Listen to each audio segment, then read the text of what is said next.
Hai hai hai. Saat ini, pemerintah Indonesia memiliki utang sebesar 6.300 triliun. Banyak stigma yang muncul di masyarakat Indonesia bahwa negeri berflower ini sebagai salah satu negara dengan hutang luar negeri terbesar yang ditorehkan dari presiden ke presiden selanjutnya. Sebelum membahas lebih jauh siapakah presiden Indonesia yang mewariskan utang terbesar, maka penting kita mengetahui pengertian dari utang itu sendiri.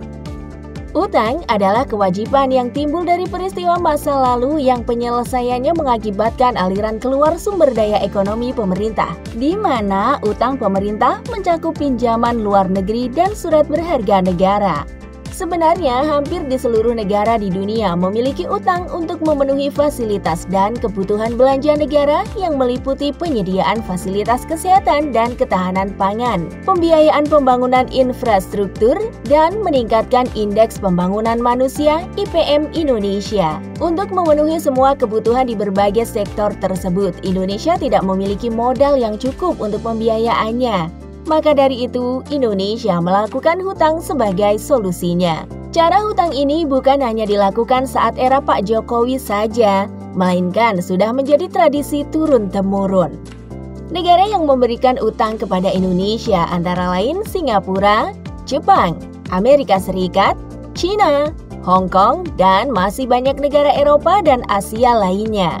Meskipun utang luar negeri Indonesia terlihat cukup tinggi jumlahnya, namun dilihat dari rasio utang pemerintah masih tergolong aman, di mana sesuai dengan amanat Undang-Undang Keuangan Indonesia masih jauh di bawah 60% dari pendapatan domestik bruto negara.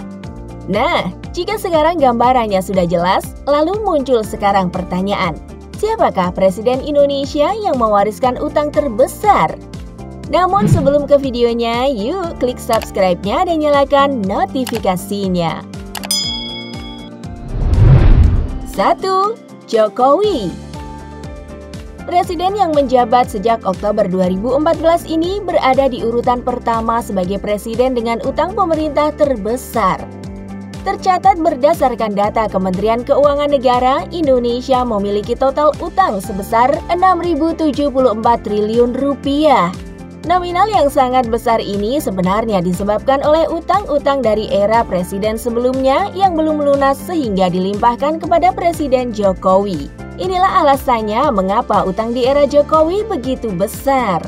Utang luar negeri Indonesia paling banyak berasal dari Singapura yang mencapai 67,93 miliar USD.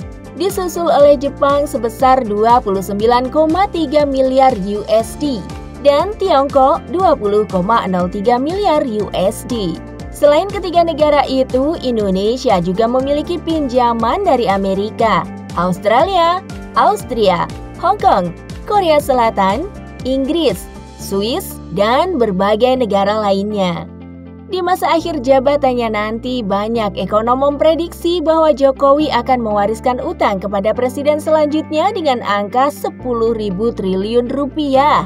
Dengan jumlah yang besar ini, rasio utang terhadap pendapatan domestik Bruno yakni 38,68%.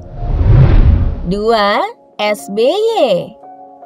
Di urutan kedua ada nama Susilo Bambang Yudhoyono sebagai presiden penyumbang utang terbesar pemerintah Indonesia.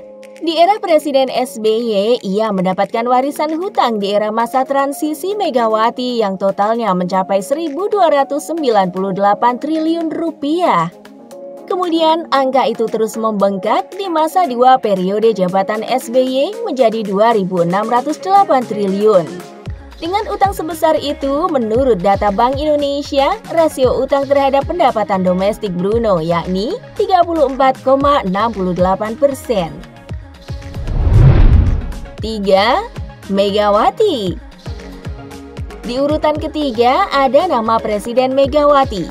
Di era ini, Indonesia cukup mampu memangkas utang negara. Megawati hanya mewariskan utang sebesar 1.298 triliun rupiah, sehingga rasio utang negara saat itu 56,5% terhadap PDB. 4. Gus Dur Abdurrahman Wahid.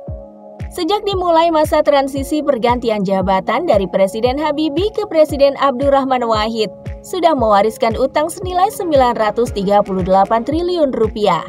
Dan kemudian naik di era pemerintahan Abdurrahman Wahid menjadi 1.271 triliun rupiah.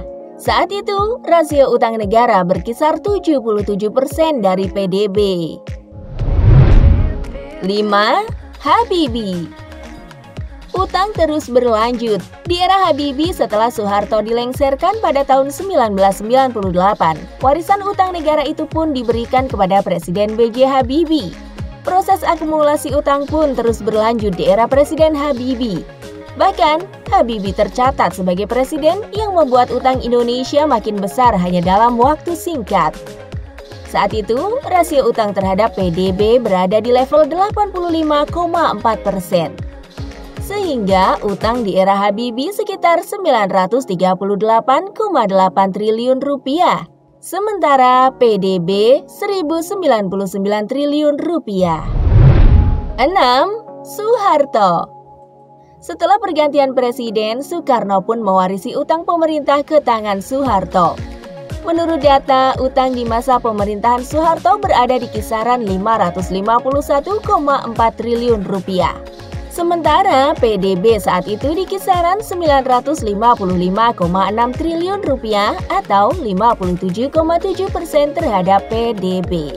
Bedanya, Soeharto tidak memilih utang dari negara blok timur tapi cenderung ke blok barat dan lembaga asing semisal Bank Dunia dan IMF. Warisan utang dari Hindia Belanda yang sempat dibatalkan oleh Soekarno justru di-reschedule ulang oleh Soeharto pada 1964. Selain mereschedule ulang, Soeharto juga mendapat komitmen pinjaman baru. Utang di era Soeharto disebutkan diarahkan untuk pertumbuhan ekonomi, mulai dari pembangunan infrastruktur, pabrik, industri, dan lain-lain. Nah, dari sinilah utang-utang itu mulai diwariskan secara turun-temurun. Namun, jika kita melihat data rasio terhadap pendapatan domestik Bruno negara, maka inilah urutan presiden dengan utang terbanyak. B.J. Habibie di urutan pertama dengan rasio 85,4%. Abdurrahman Wahid urutan kedua dengan 77,2%. Soeharto di urutan ketiga dengan 57,7%. Megawati di urutan keempat dengan 56,5%. Jokowi di urutan kelima dengan 29,91%. Dan SBY di urutan ke-6 dengan rasio 24,7%. Negara berhutang itu adalah hal yang lumrah.